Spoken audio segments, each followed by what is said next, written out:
So far, we created as an administrator the workspace and set up the allowance and the leave types. Now we continue with departments and public holidays. After that, we will finally come to invite other users.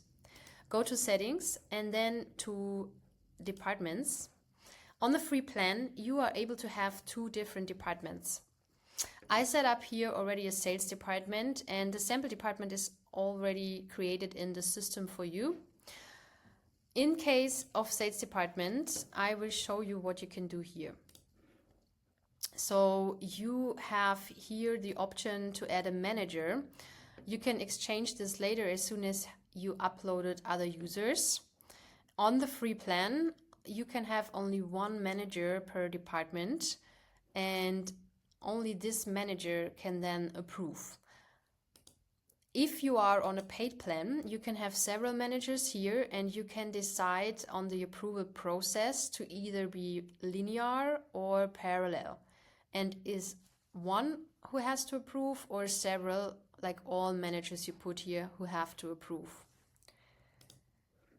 You can also decide on the maximum number of users that can be absent at the same time. I set it here to 2 users. And in advanced settings, you can edit the vacation allowance that can be set on department level. But don't worry, you can also later go to each user's profile to put there an individual allowance if needed. And this will override the department allowance, but you can also just keep it simple and have the vacation allowance per department. Click Save if you made any changes. And then go to public holiday. We have a list of over 250 public holidays you can add here.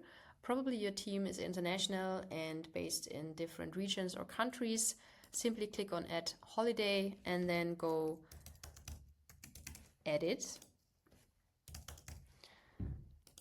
Also, you can select different regions and can just add it to the list. And later it will be assigned to your users you have added to Absentify.